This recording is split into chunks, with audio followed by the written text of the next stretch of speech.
Okay, again, you all are welcome on this PN study group and we most welcome to all of the audience.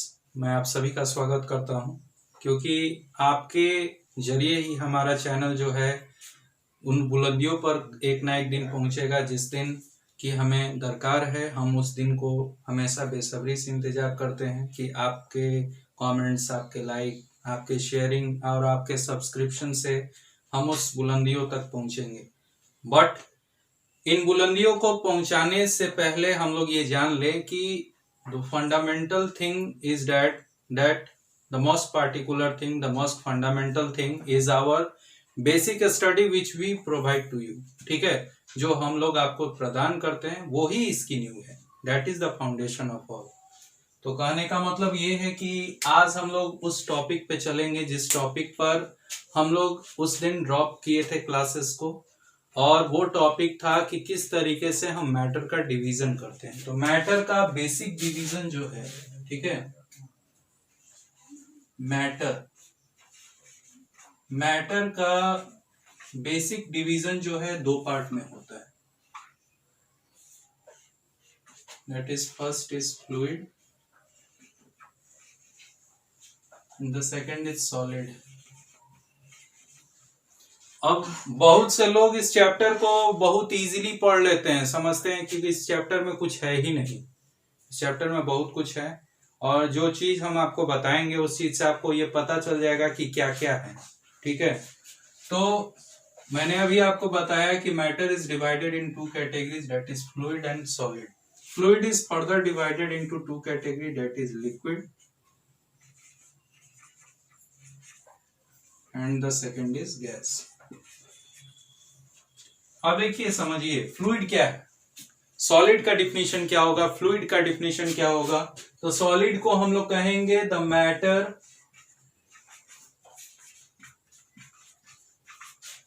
which cannot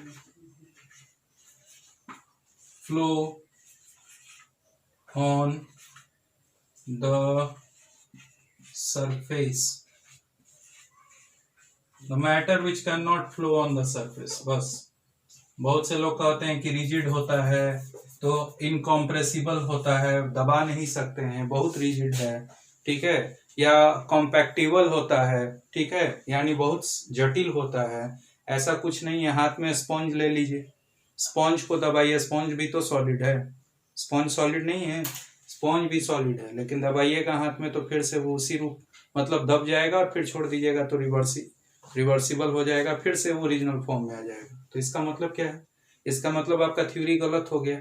ना ही rigidity को follow कर रहा है, ना ही कॉम्पैक्टिबिलिटी को follow कर रहा है, तो इसका मतलब आप गलत हैं जो आप डिफिनीशन में बोलते हैं। तो प्रॉपर्टी के आधार पे डिफिनीशन नहीं बनते हैं, डिफिनीशन के आधार पे प्रॉपर्टी बनता है। ठीक है, exception is not the whole world but the whole world is full of exceptions. ठीक है, इस विश्व में अपवाद जन्म लेते हैं, अपवाद से विश्व नहीं जन्म लेता है। ठीक है, देखिए, तो कहने का मतलब है कि सॉलिड को हम लोग डिफाइन करते हैं the matter which can not flow on the surface.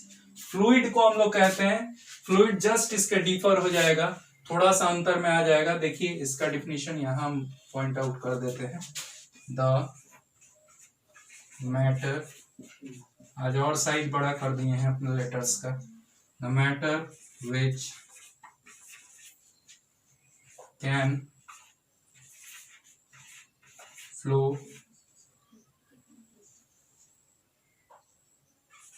on the surface,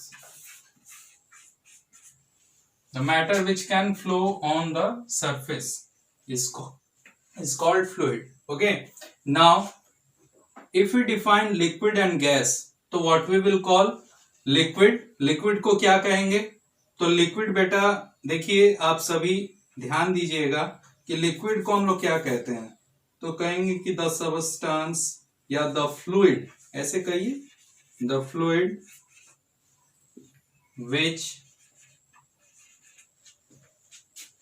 which has less compactibility less compactibility than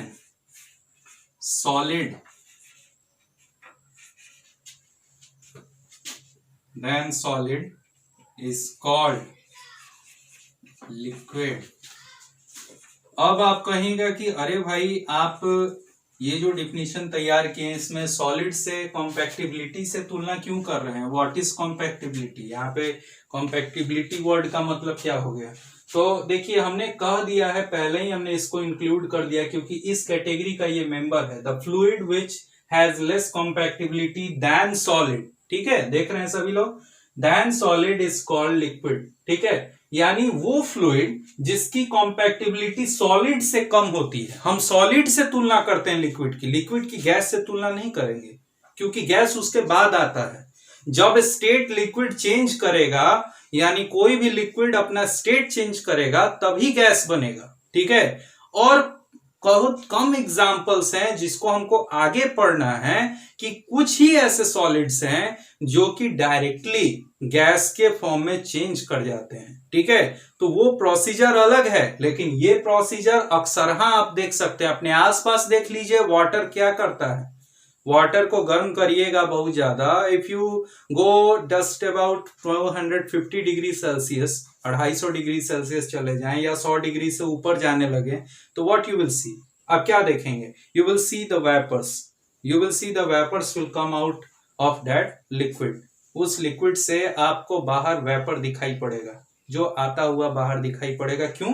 क्योंकि वो अब इतनी काइनेटिक एनर्जी गेन कर चुका है जिसमें उसके जो मॉलिक्यूल्स हैं वो और भी दूर एक दूसरे से भागना शुरू करेंगे. ठीक है, और कॉम्पैक्टिबिलिटी क्या है? Compactibility is the property of the matter which show how much nearer और how much further the molecules are from each other. Compactibility वो प्रॉपर्टी है जो ये बताती है कि मैटर के जो मॉलिक्यूल्स, ठीक है, या मॉलिक्यूल्स जो हैं वो एक दूसरे से कितने नजदीक हैं या कितने दूर हैं. ठीक है, तो कॉम्पैक्टिबिलिटी जिसकी बहुत कम होगी उसके मॉलिक्यूल्स दूर होंगे एक दूसरे से, यानी फार अपार्ट, और जिसकी कॉम्पैक्टिबिलिटी बहुत ज्यादा होगी, हाई होगी, लेस के बराबर, लेस के कंपैरेटिवली अगर हम लोग कहें कि बहुत ज्यादा हाई होगा, ठीक है, high in comparative to less, ठीक है, तो उस कैटेगरी में सॉलिड को रखा जा सकता है क्योंकि उसके मॉलिक्यूल्स एक दूसरे से बहुत नजदीक होते हैं. ठीक है, इसीलिए वो शेप चेंज जल्दी नहीं करता है, और जो शेप चेंज करता है तो वो फिर से उसी शेप में आ जाता है, जैसे स्पॉन्ज. ठीक है, दबाइए, दबाकर छोड़िए, फिर उसी शेप में आ जाएगा. ठीक है, तो अब हम लोग बात करेंगे कि गैस क्या होता है. तो गैस का डिफिनेशन जो है जस्ट इसके जैसा करेंगे, लेकिन अब यहां जो आप सॉलिड से तुलना किए हैं अब इसको लिक्विड से तुलना करेंगे. ठीक है, you will compare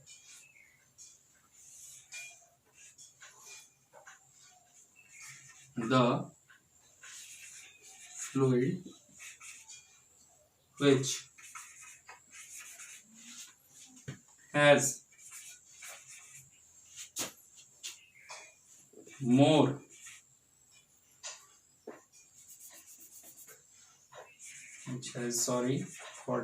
less compactibility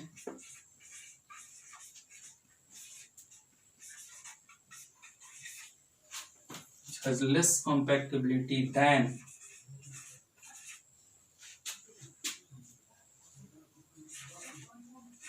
liquid is called solid. देखिए बेटा, कोई डाउट हो तो कमेंट सेक्शन में जरूर एक बार हमको कमेंट करिए, हम आपके डाउट्स को जरूर क्लियर करेंगे. It's my promise to all of you. ठीक है, ये मेरा आप सबसे वादा है कि अगर आपके कोई भी कमेंट्स मेरे प्रति हो या मेरे किसी डाउट्स के प्रति हो जिसमें आपको दिक्कत हो रही हो, परेशानी हो रही हो, I will surely solve it. ठीक है, तो कहने का मतलब है कि हमने अभी क्या लिखा? The fluid which has less compactibility than liquid is called, oh sorry, very sorry, you will call here gas.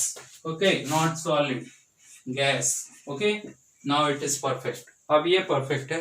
ठीक है, the fluid which has less compactibility than liquid is called gas, इसे हम लोग गैस कहते हैं। ठीक है, now it is complete. Now we will change the topic. Okay, we will change the topic after a while. First of all I am giving you just 1 minute to note it down. आप इसे note कर लें, क्योंकि अब मैं इसे erase करूंगा। Now we will shift to the next topic. अब हम लोग आगे की टॉपिक पे चलेंगे, हम लोग इसको कैसे क्लासिफाई करते हैं। ठीक है, ये तो क्लासिफिकेशन था, लेकिन अब पढ़ेंगे कि किस तरीके से कैरेक्टरिस्टिक के आधार पे इनको बांटा जाता है। ठीक है, इनके कैरेक्टरिस्टिक्स क्या है, इनकी गुणवत्ता क्या है, जिसको हम लोग हिंदी में गुणवत्ता कहते हैं, जिसका मतलब कि कैसे गुण धारण किए हुए हैं ये सब, इनकी प्रॉपर्टीज क्या है, उसके बारे में चर्चा करेंगे।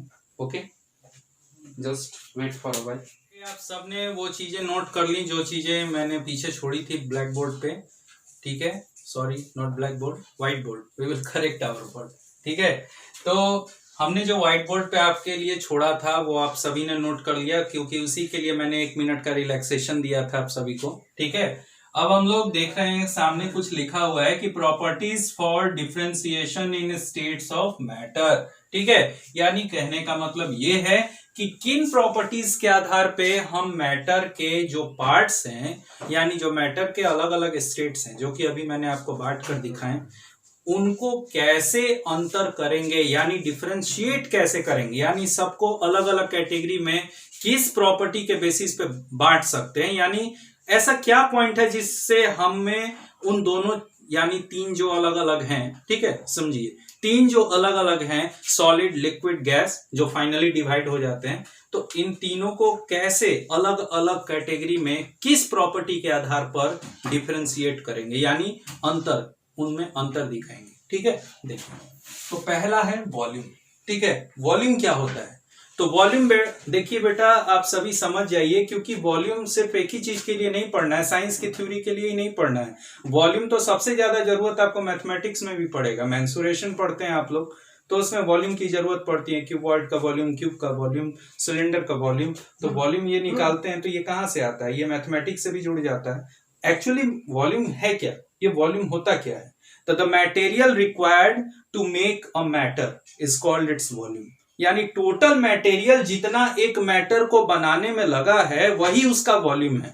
अब मान लीजिए कि एक लोहे के सिक्के को, यानी एक आप सिलिंड्रिकल सिक्का बनाते हैं, या आप एक स्फीयर बना लेते हैं, ठीक है, मेटल का, तो उस मेटल के स्फीयर को, यानी गोलक को बनाने में, हिंदी में गोलक कहते हैं हम लोग, ठीक है, तो कहने का मतलब है कि उसको बनाने में, ठीक है, कितना मेटल खर्च हुआ है, तो वो मेटल ही उसका वॉल्यूम है। जितना मेटल आपने लगाया है उसको बनाने में, वही उसका वॉल्यूम है। एक और बात, अगर मान लीजिए ये रूम खाली है, तो हमें क्या पता है कि इस रूम में कितना वॉल्यूम है, कैसे इसका वॉल्यूम कैलकुलेट करेंगे, तो हम लोग कहेंगे the capacity to hold anything, ठीक है, by any of a 3 dimensional object. कोई भी 3 डायमेंशनल ऑब्जेक्ट है, उसकी जितनी कैपेसिटी होती है किसी चीज को होल्ड करने की, ठीक है, तो वही उसका वॉल्यूम होता है। तो 2 हो गए डिफिनेशंस, एक कैपेसिटी टू होल्ड और दूसरा क्या हो गया, material required to make the matter. ठीक है, 2 अलग अलग डिफिनेशन एक ही चीज के, वॉल्यूम के। ठीक है, तो वॉल्यूम का मतलब है, अब देखिए वॉल्यूम के आधार पे अगर सॉलिड, लिक्विड, गैस का डिफरेंशिएशन करें, ठीक है, सॉलिड, लिक्विड, गैस, इन तीनों का अगर डिफरेंशिएशन करें वॉल्यूम के आधार पे, तो आप एक बात समझ लीजिए। पहले सॉलिड का वॉल्यूम जो होता है डेफिनेट होता है, यानी इसके वॉल्यूम में कोई चेंज आप नहीं कर सकते। जब तक आप इसको टेम्परेचर से मुलाकात नहीं कराते, तब तक आप इसका कुछ भी नहीं कर सकते हैं। ठीक है, जैसे हमारे सामने एक एग्जांपल है, ये व्हाइट बोर्ड, ये पेन, ठीक है, ये कैप। तो ये कहने का मतलब है कि जब तक हम इसे हीट नहीं करेंगे, इसका शेप चेंज नहीं करेगा, इसका वॉल्यूम चेंज नहीं करेगा। ठीक है, अब बारी आती है लिक्विड की। तो लिक्विड जो होता है, देखिए समझिए, लिक्विड का वॉल्यूम जो होता है, ठीक है, वो फिक्स्ड होता है। क्यों? क्योंकि ये उसी वॉल्यूम को ऑक्यूपाई कर लेता है, ठीक है, जिस कंटेनर में जाता है उसके वॉल्यूम को ऑक्यूपाई कर लेगा। ठीक है, यानी कहने का मतलब है कि एक सिलेंडर में डाल दीजिए तो सिलेंडर के वॉल्यूम को ऑक्युपाई कर लेगा, यानी उस लिक्विड का कुछ तो वॉल्यूम है जिसके चलते वो सिलेंडर को भी भर दे रहा है, बॉटल को भी भर दे रहा है, स्पीयर को भी भर दे रहा है, हेमिस्फीयर को भी भर दे रहा है। ठीक है, तो यही चीज है, तो इसीलिए इसका भी डेफिनेट क्रिएचर है, ये भी डेफिनेट है, इसका भी वॉल्यूम डेफिनेट होता है। ठीक, अब बारी आती है गैस की, तो ये हो जाता है इनडिफिनिट। ठीक है, मान लेते हैं कि इस रूम में, जिस रूम में हम खड़े हैं अभी आपको पढ़ा रहे हैं, फॉर दैट एग्जाम्पल, अगर हम इस रूम का लेते हैं तो इस रूम में हम अगर चाह देंगे तो अपने प्रेशर क्रिएटर से हम ये काम कर सकते हैं by compressor, by using compressor machine का यूज करके या प्रेशर डिजाइनर्स मशीन्स का यूज करके हम क्या कर सकते हैं, इसमें ज्यादा से ज्यादा एयर भर सकते हैं, यानी जितना चाहते हैं, ठीक है, जितनी इसकी कैपेसिटी है उससे भी ज्यादा एयर भर सकते हैं। ठीक है, या इसको पूरी तरह से वैक्यूम भी कर सकते हैं। तो कहने का मतलब क्या है, कहने का मतलब है कि गैस का वॉल्यूम इनडिफिनिट होता है, गैस का कोई अपना वॉल्यूम नहीं होता है, ये जिस कंटेनर में जाता है उस कंटेनर में मतलब थोड़ा सा भी गैस रहेगा तो चारों तरफ इस रूम में फैल जाएगा। ठीक है, तो कहने का मतलब क्या है कि ऐसा थोड़ी है कि हम थोड़ा सा पानी गिरा देंगे इस टेबल पे या इस फ्लोर पे हम पानी गिरा दें तो जितना उसका वॉल्यूम है उतना ही दूर स्प्रेड करेगा। ठीक है, लेकिन हम अगर थोड़ा सा अगरबत्ती भी यहां जला देते हैं तो थोड़ा सा भी गैस जो है पूरे रूम में फैल जाएगा। तो इसका मतलब क्या है कि इसका वॉल्यूम डेफिनेट नहीं है। ठीक है, तो यानी हम कहेंगे इनडेफिनिट वॉल्यूम, इनडेफिनिट वॉल्यूम। अब बारी आती है कॉम्पैक्टिबिलिटी की। तो हमने आपको बताया था कि कॉम्पैक्टिबिलिटी क्या है, इन प्रीवियस क्लास में हमने आपको ये बताया कि कॉम्पैक्टिबिलिटी क्या है। कॉम्पैक्टिबिलिटी क्या है, कॉम्पैक्टिबिलिटी का मतलब होता है कि the property in which we can know about that how, ठीक है, हाउ मच नियरर और how much farther the molecules are each other from, ठीक है, how much nearer or how much farther the molecules are from each other in any state of matter। ठीक है, I have corrected my definition। ठीक है, थोड़ा सा आज misspelled हो रहा है तो वो ऐसा हो रहा है क्योंकि थोड़ा सा हमको लग रहा है कि हम हेसिटेट कर रहे हैं आप लोग के सामने, लेकिन ऐसा नहीं होगा क्योंकि हम लोग अभी थ्योरी पर हैं तो उस थ्योरी पर ध्यान देंगे। ठीक है, तो ध्यान ये है कि कॉम्पैक्टिबिलिटी क्या है। तो हमने अभी आपको बताया कि कितना दूर एक दूसरे से मॉलिक्यूल है या कितना नजदीक है, इस बात की प्रॉपर्टी अगर कोई पुष्टि करती है, बताती है आपको, तो वो प्रॉपर्टी कॉम्पैक्टिबिलिटी कहलाती है, कॉम्पैक्टिबिलिटी ऑफ मैटर कहा जाता है। ठीक है, तो इसके आधार पे अगर हम लोग सॉलिड, लिक्विड और गैस को बांटे, ठीक है, तो उसमें ये अंतर क्या आएगा, सॉलिड का कॉम्पैक्टिबिलिटी बहुत ज्यादा होता है, it has high compactibility of molecules. ठीक है, यानी मॉलिक्यूल्स एक दूसरे से बहुत ही करीब होते हैं, इसीलिए इनका एक फिक्स शेप होता है। ठीक है, शेप किसके बेसिस पे होता है, कॉम्पैक्टिबिलिटी के बेसिस पे, और शेप निर्धारित करने वाली प्रॉपर्टी कौन सी है, तो कॉम्पैक्टिबिलिटी है, दूसरी कोई प्रॉपर्टी नहीं है। ठीक है, देखिए, तो इसका मतलब है कि शेप का निर्धारण करती है कॉम्पैक्टिबिलिटी। ठीक, तो डेफिनिट शेप किसका होता है, सॉलिड का, सॉलिड का डेफिनिट शेप होगा। लेकिन अब बारी आ जाती है लिक्विड की, तो लिक्विड का कॉम्पैक्टिबिलिटी सॉलिड से कम होता है। ठीक है, तो कम होता है तो इसके चलते ये किसी भी कंटेनर का शेप ले लेता है। अब अगर आप सिलेंडर में डालिए या किसी बॉटल में डालिए, किसी कटोरी में डालिए तो उसका शेप ले लेगा। ठीक है, तो इसीलिए इसका शेप फिक्स्ड नहीं होता है। बारी आती है गैस की, तो ये बहुत ही रेयर कॉम्पैक्टिबल होता है। रेयर कॉम्पैक्टिबल मतलब इसके मॉलिक्यूल्स बहुत एक दूसरे से फार अपार्ट होते हैं। ठीक है, क्योंकि इनके बीच एक फोर्स एक्ट करता है, हर एक मॉलिक्यूल को बाइंड करने के पीछे एक फोर्स होता है, that is called intramolecular force. Intramolecular force is that type of force which use to bind one molecule from another. ठीक है, एक मॉलिक्यूल को दूसरे मॉलिक्यूल से बाइंड करने का वर्क इंट्रामॉलिक्यूलर फोर्स का होता है। तो जिसमें बहुत कम उसकी कॉम्पैक्टिबिलिटी कम, जिसकी कॉम्पैक्टिबिलिटी ज्यादा उसमें बहुत ज्यादा। ठीक है, तो कहने का मतलब है कि शेप का निर्धारण इसी प्रॉपर्टी के चलते होता है। अब बारी आती है कॉम्प्रेसिबिलिटी की। कॉम्प्रेसिबिलिटी क्या होता है, ठीक है, ज्यादा जल्दी जल्दी तो नहीं बोल रहा, इसीलिए थोड़ा थोड़ा कभी कभी धीरे बोल दे रहा हूं, तो धीरे बोल रहा हूं तो भाई हेसिटेट करूंगा ही। ठीक है, तो कॉम्प्रेसिबिलिटी क्या है, कॉम्प्रेसिबिलिटी का मतलब होता है कि हम उसे कितना दबा सकते हैं, संकुचित कितना कर सकते हैं, संकुचन हिंदी में संकुचन कहते हैं, ठीक है। तो हम इसे कितना कंप्रेस कर सकते हैं, दबा कितना सकते हैं। तो सॉलिड में हम इसे दबा बहुत रेयर कॉम्प्रेसिबिलिटी होता है सॉलिड का, ठीक है। लेकिन अब इसी का एक्सेप्शन अगर हम देख लें तो एक्सेप्शन में वर्क करता है, इस प्रॉपर्टी का एक्सेप्शन में सॉलिड के केस में वर्क कम करता है स्पॉन्ज जिसे हम लोग एक्चुअली व्हाइट बोर्ड का डस्टर आप देखते हैं उसके नीचे जो लगा होता है दैट इज स्पॉन्ज, ठीक है। तो कहने का मतलब है एक्सेप्शन स्पॉन्ज है। स्पॉन्ज में मिनट होल्स होते हैं, बहुत छोटे छोटे छेद होते हैं। वो छेद जो ही हैं वो क्या करते हैं कि देखो डिजाइन अगर जिस मेटल का मतलब बिल्कुल पॉलिश्ड सरफेस हुआ, चारों तरफ से भरा है, पैक्ड है, तो वो बहुत मतलब कि रेयर कॉम्पैक्टेबल होता है। लेकिन अब मान लो कि थोड़ा थोड़ा छेद है, ठीक है, और थोड़ा सरफेस भी सॉफ्ट है, ठीक, तो उस केस में वो कैसा हो जाता है, वो स्पॉन्ज की कैटेगरी में आ जाता है। तो जैसे ही हम स्पॉन्ज को मुट्ठी में लेते हैं, दबाते हैं, उसको प्रेशराइज करते हैं, ठीक है, तो प्रेशराइज जैसे ही करेंगे तो क्या हो जाएगा, वो कंप्रेस कर जाएगा। लेकिन जैसे ही छोड़ेंगे तो it will again turn into its shape, वो फिर से अपने उसी शेप में आ जाएगा, ठीक है। तो एक्सेप्शन है स्पॉन्ज, ठीक। सॉलिड लिक्विड में आ जाते हैं। Liquid is more compressible than in compare to solid. Solid के कंपैरिजन में लिक्विड ज्यादा कंप्रेसिबल होता है। एक बॉटल में पानी भर लीजिए, उसको दबाइए, ठीक है, बिस्लेरी का बॉटल है, उसको दबा के देखिए, क्या आप उसमें सॉलिड भी भर के ऐसे दबा लेंगे, बॉटल फट जाएगा, ठीक है। तो कहने का मतलब है कि आइस भीतर जमा हुआ है, उस बॉटल को ऐसे दबाइएगा कस के तो बॉटल फट सकता है।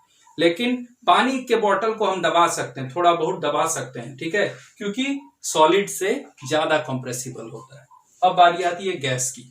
तो अगर हम एक बलून ले लेते हैं और एक पानी का बॉटल ले लेते हैं, दोनों को दबाते हैं, तो बलून ज्यादा हम आसानी से दबा सकते हैं, लेकिन उसको थोड़ा हमको ज्यादा प्रेशराइज करना पड़ेगा। इसीलिए इससे यह साबित होता है कि gas is more compressible than liquid and solid.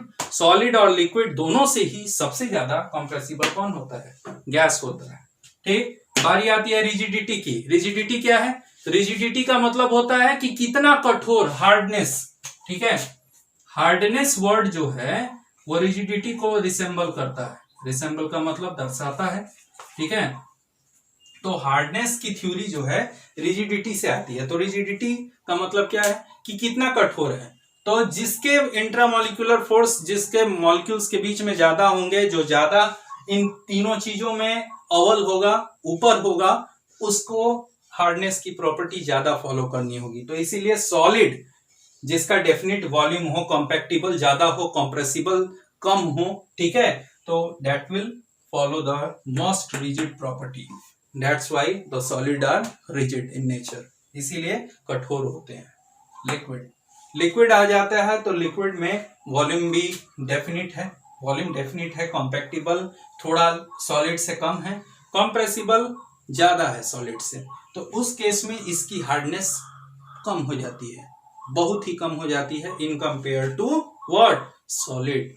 अब बारी आ जाती है गैस की। तो गैस तो बिल्कुल ही रिजिड नहीं है, you can't say it rigid, ठीक है। Gas can not be said rigid. Rigid can only be suitable for only one and only, that is solid. Okay, now we will evacuate our class. अब हम लोग यहां से अब class खाली करेंगे, because now I am going to drop your class from here. अब आप लोग को ये क्लास यहीं रुकना होगा, क्योंकि in next session we will discuss about the further topics. इसके बाद पार्टिकल का नेचर पढ़ना है। पार्टिकल के नेचर के बाद कुछ प्रोसेसेस हैं, इवापोरेशन है, सॉलिडिफिकेशन है, सब्लिमेशन है, ये सब पढ़ने के बाद ये चैप्टर खत्म हो जाएगा, ठीक है। टेम्परेचर का रोल क्या है, प्रेशर का रोल क्या है, इसको पढ़ना है, ठीक है। तो ये सारी चीजें जो हैं आप इसे नोट कर लें, एंड आफ्टर दैट इस नोटिफिकेशन के बाद हम लोग जो है नेक्स्ट क्लास में आप लोग को डिस्कस करेंगे। Thank you to all of you and most welcome to join all the classes of PN study group. And please don't forget, बिल्कुल नहीं भूलिए, please like, subscribe, share and comment. Thank you.